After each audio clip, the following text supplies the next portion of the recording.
Dear students, in this session I will explain you about 5 kingdom system of classification.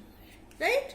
So, in the previous session I have already discussed about different system of classifications, and there I have mentioned that the 5 kingdom system of classification that was proposed by R.H. Whittaker in 1969 is the best method, or is the widely accepted method of classification till now, right?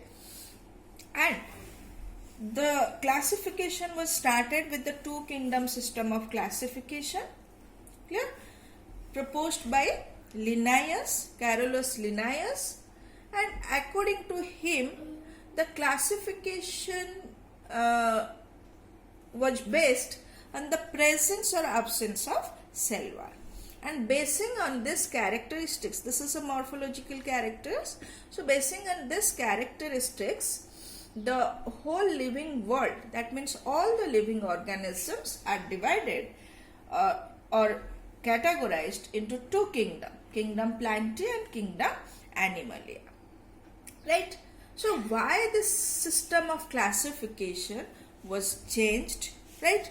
And the system of classification, in the last session also I have told you the system and how I have explained the system of classification have been changed over the time. That means from time to time it has been undergoing changing, right?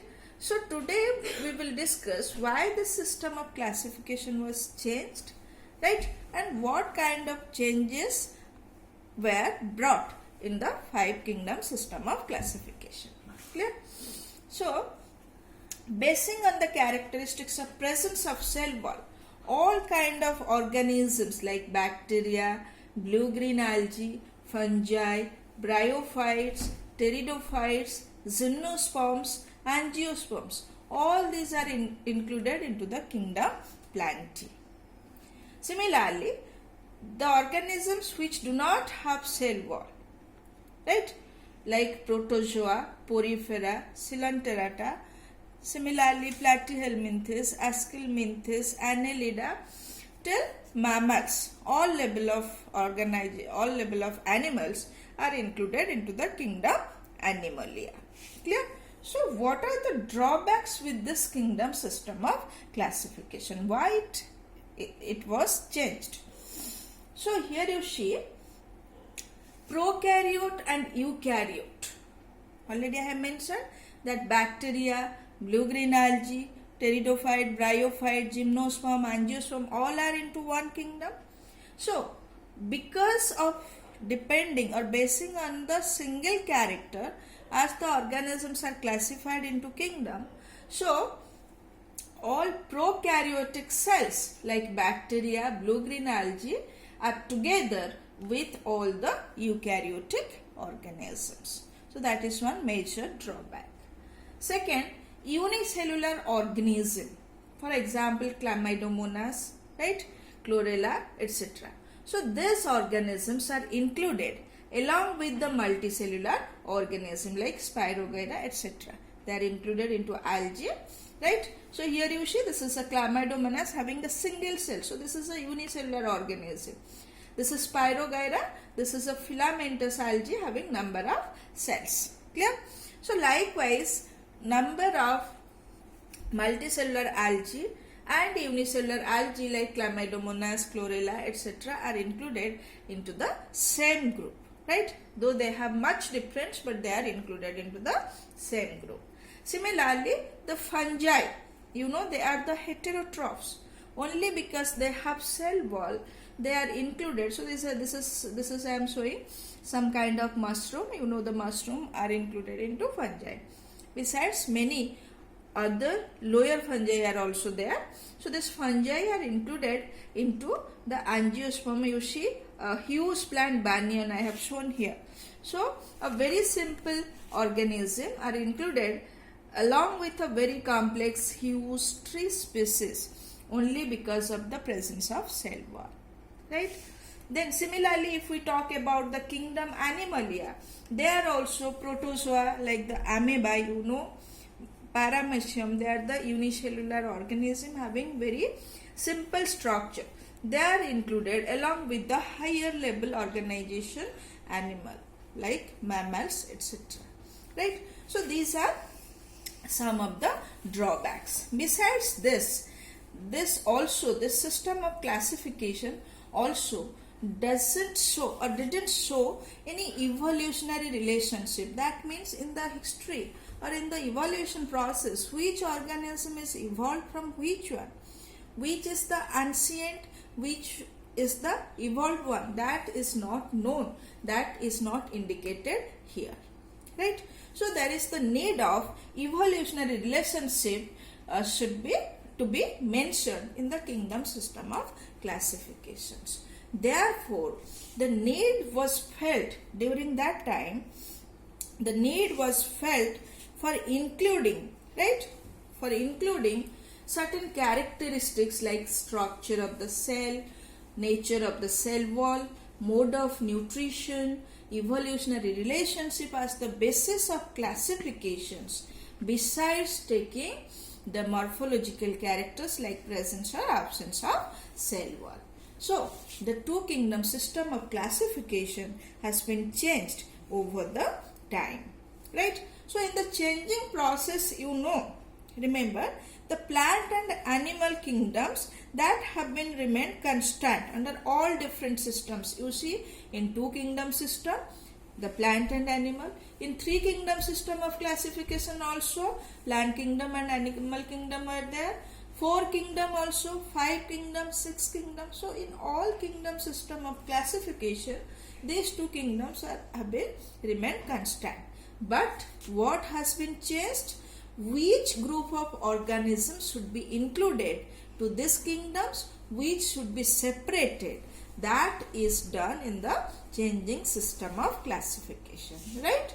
So now let us see what is 5 kingdom system of classification and how it overcome all these problems faced or all these drawbacks faced in the 2 kingdom system of classification.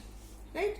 So in this system of classification, the bases are, remember, complexity of cell structure. Right? That means how the cell structure is. Then about the body organization, how the organism is made up of, or how the body of the or particular organism is organized. Right?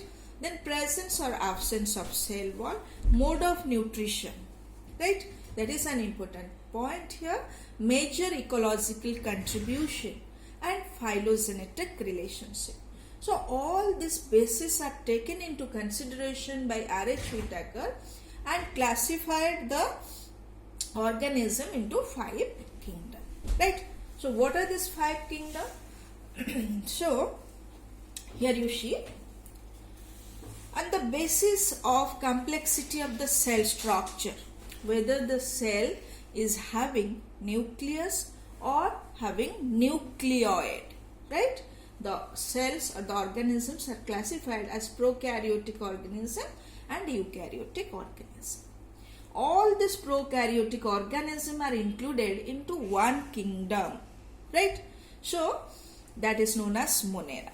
So all prokaryotic organisms which were present in the plant or they were separated as Monera. They are the simplest one. Then all other organisms having true nucleus inside the cell are known as eukaryotic organism.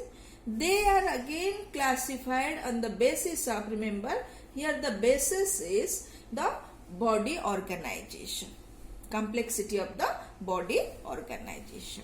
So, if the body is consisting of only one cell, then they are known as unicellular organism. That means all these organisms here are unicellular eukaryotic organism. Right? So all unicellular eukaryotic organisms are separated as a kingdom that is known as Protista.